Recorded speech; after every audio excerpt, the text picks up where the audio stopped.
Good morning.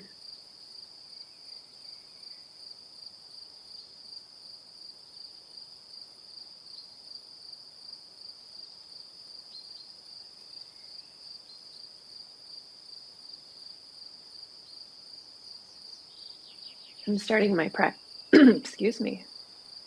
I'm starting my practice with a little observation of breath.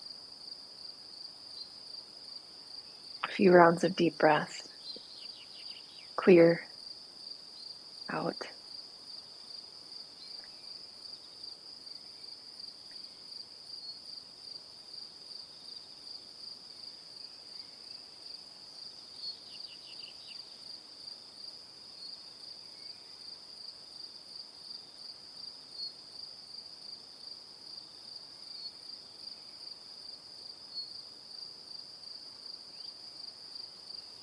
And in this observation, I'm trying to let go of any rigidity.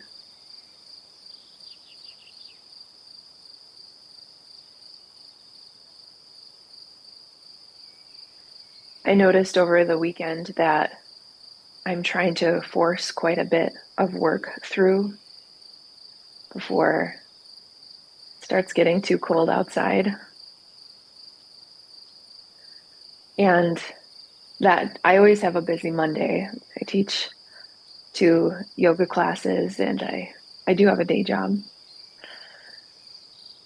So there was a lot of bracing and holding that was manifesting in my body this morning. And I'm trying to soften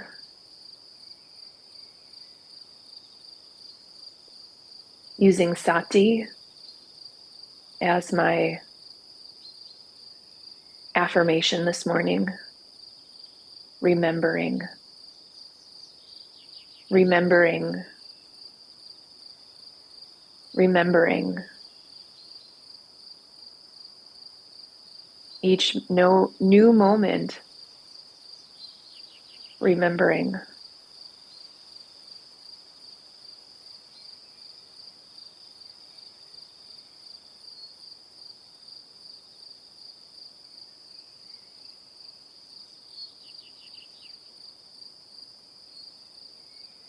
And for our mindfulness practice this morning, in that spirit of what's showing up for me,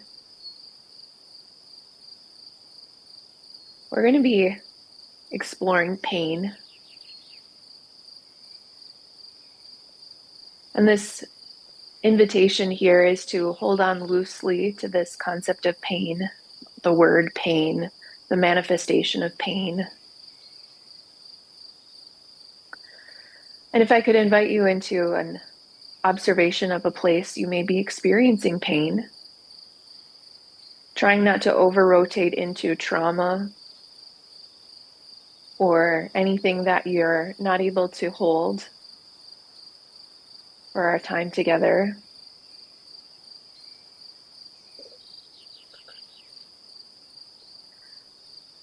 A quick note on trauma. I was listening to Bessel van der Kolk a couple weeks ago, and he is an author who is very popular in the yoga community. He wrote The Body Keeps the Score. It's a lengthy book, but the interviewer was asking Bessel, what do you recommend to treat trauma? And he said, I don't treat trauma, I treat humans.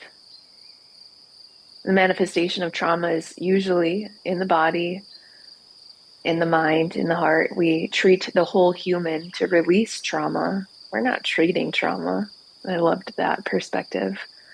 But anyways, for today, we're not going down the trauma path. We're going down mild, medium pain, body, mind, or heart. Pain you feel in a relationship or in the environment. And I wanted to share, I've been reading this book called The Daily Buddhist, 366 Days of Wisdom. For leap year, there's 366. And every day there's just like a little 1 page. And I have this one bookmarked from back on, this is July 30th. So I've been thinking about this one for a while. And given my manifestations of pain this morning, thought I'd share this with you. Well, mine is physical, yours may be somewhere more subtle. And each of the pages starts with a writing from a teacher in history. This one's from Patrul Rinpoche. Whenever anything undesirable or painful happens to you, generate heartfelt, overwhelming pity for all the many beings who are now undergoing such a pain as yours.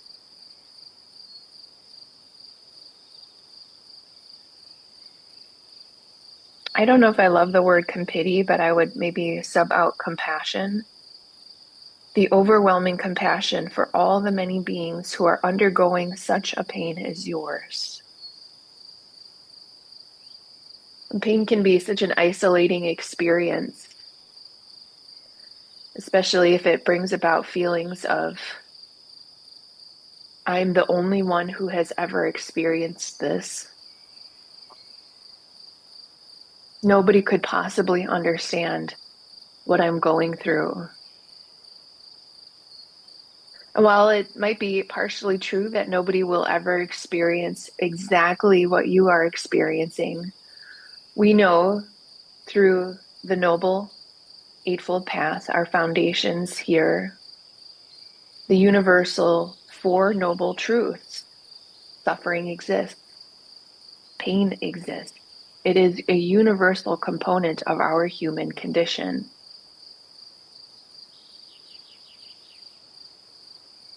When you feel pain, how do you respond? Do you shut down? Do you close up? Do you become bitter? When something undesirable happens to us, we have a tendency to harden in an effort to protect ourselves. We become like turtles retreating into their shells. Rather than protecting us, that mechanism only isolates us and prolongs our suffering. However, our pain, if we allow it, has the capacity to open our hearts and connect us to other people who are going through the same thing. When we feel pain, we are presented with an opportunity to make ourselves aware of and available to the pain of others. Whether physical, emotional, mental, spiritual, open yourselves up to the myriad others who may be going through the same pain. Generate a deep sense of sadness, empathy, compassion for their suffering. Wish for them to be relieved of their pain, and I would add, include yourself in that circle of compassion.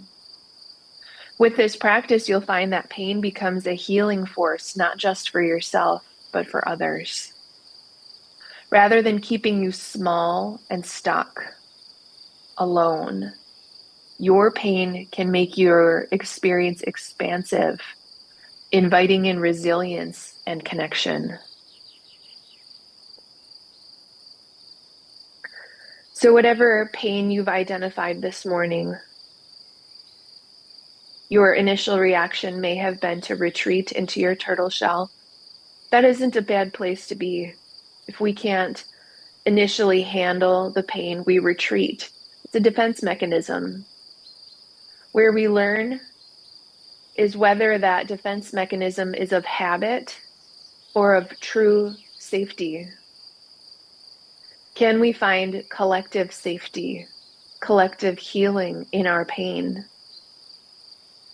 Maybe using the mind's eye to bring into your mind, into your heart, somebody else who may have this experience of pain. I certainly am not the first to have physical pain. I certainly will not be the last. Let this be an opportunity to connect. Time here for practice.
Suffering is universal.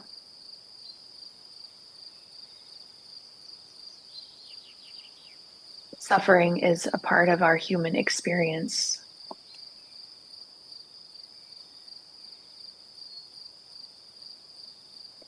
If we allow it, pain has the capacity to open our hearts and connect us to other people who are going through the same thing.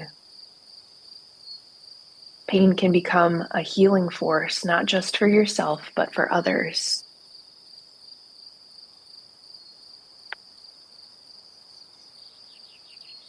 Usually, in a loving kindness practice, we extend heartfelt sincerity for peace, love, joy, freedom, truth, freedom from suffering, but maybe we use our practice of metta to experience shared humanity today. Not that we wish it upon others, but rather that we recognize it in others. When I teach asana practice in the studio, I close each practice with, all that is within me sees and honors all that is within each of you. Sometimes in the Ashtanga practice, the close will be, the love and light in me sees and honors the love and light in you, which is an incredible force to see and recognize love and light, God, spirit in everybody. I balance it out with the light and the dark, because the dark, the suffering also exists, and that is a huge part of our, maybe not huge, if you're a fully enlightened being, it might be pretty small. For many of us, suffering is a huge component of our experience. All that is within me, the light and the dark, sees and honors the love, the light, the dark, the suffering. Love is the undercurrent.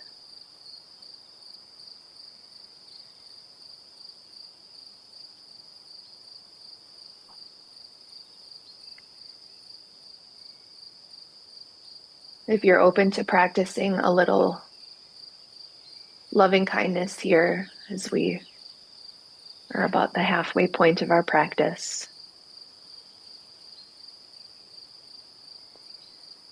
What is the suffering or the pain you've been working with today?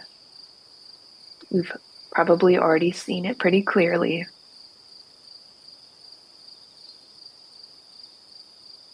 Can you see that pain and suffering in another person who may be close to you?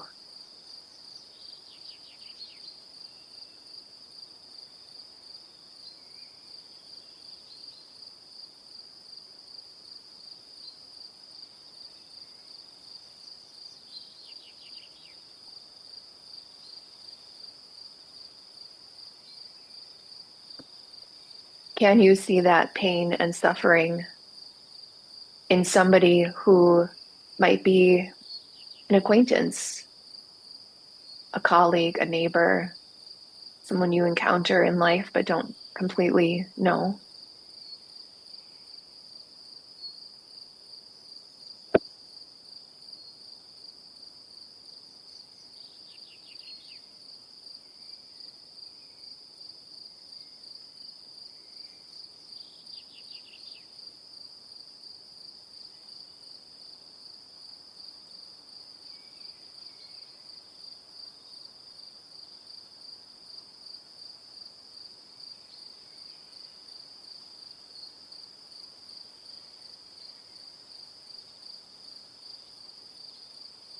And can you see this pain and suffering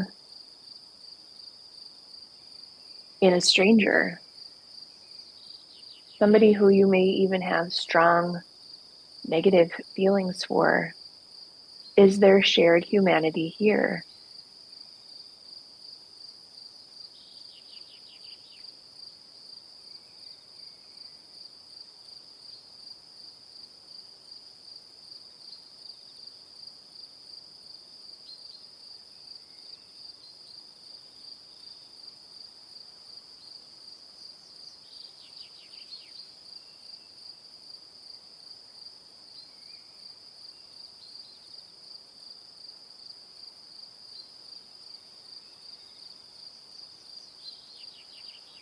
For the rest of our practice, you are welcome to stay with your contemplation on expansive, shared humanity.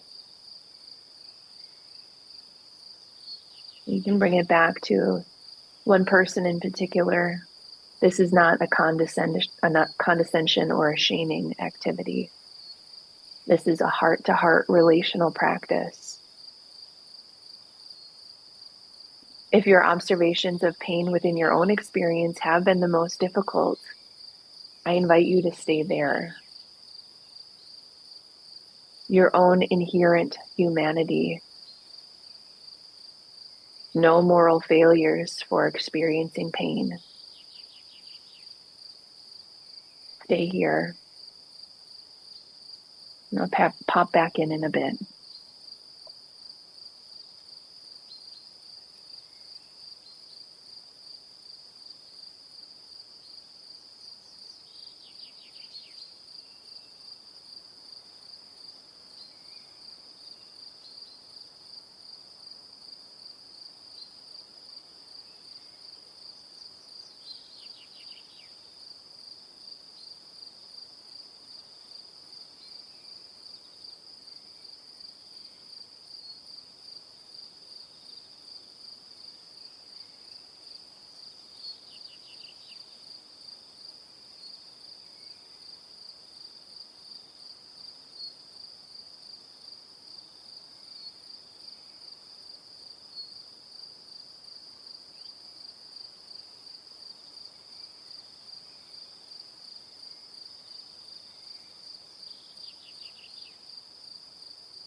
Pain and suffering matter.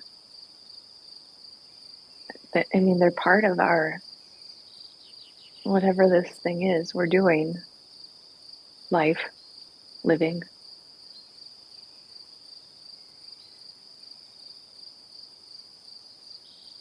But can we use it for greater awakening, greater connection? We are here to awaken from the illusion of separateness.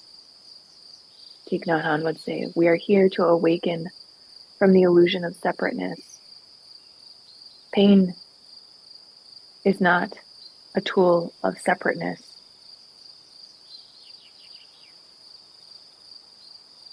It is a tool to wake us up.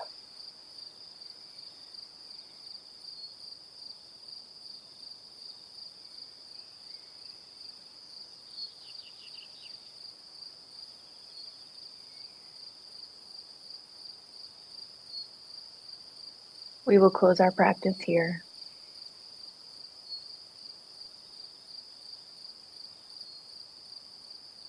May the merits of this practice be of benefit to all sentient beings.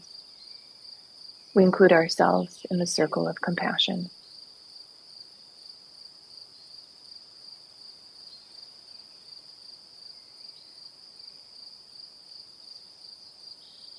Thank you so much for your practice this morning.